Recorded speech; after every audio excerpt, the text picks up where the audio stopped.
Hello there, mind shifters. I am Maggie dear. Welcome to the other side of the story, episode 3, Little Red Riding Hood.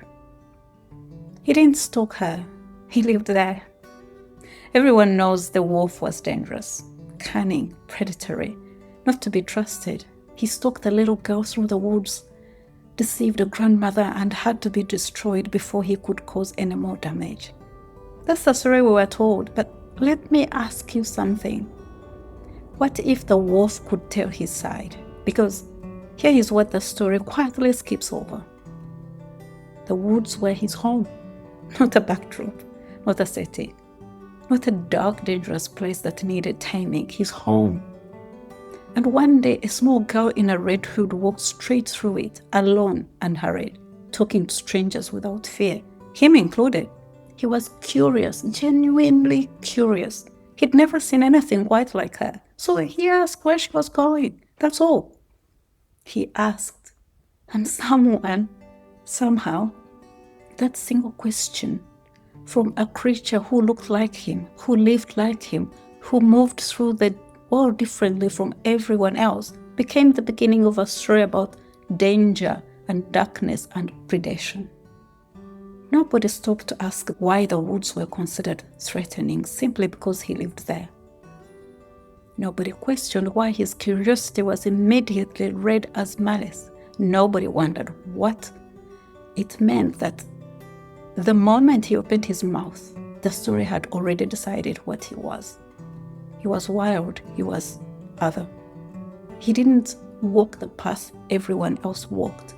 And in the end, that was enough to condemn him. No trial, no question, no other side. Just a story that needed a threat, and found one in the creature who was simply most different.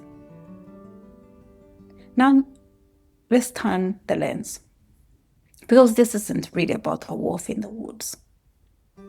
Where have you been cast as dangerous, simply for being different, for living off the path that others expected you to walk, for asking questions that made people uncomfortable, for being curious in spaces where curiosity wasn't welcomed?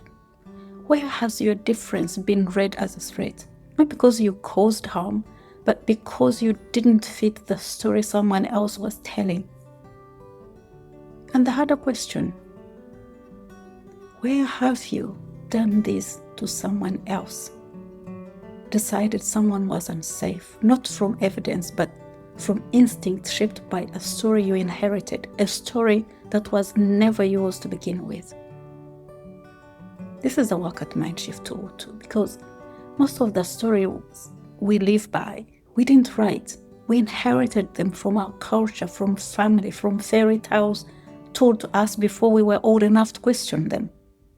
And those inherited stories shape the lens through which we see everything. Who is safe, who is dangerous, who belongs to the past, and who belongs in the woods. When you change the lens, you change who gets to be human in your story. This is the other side of the story.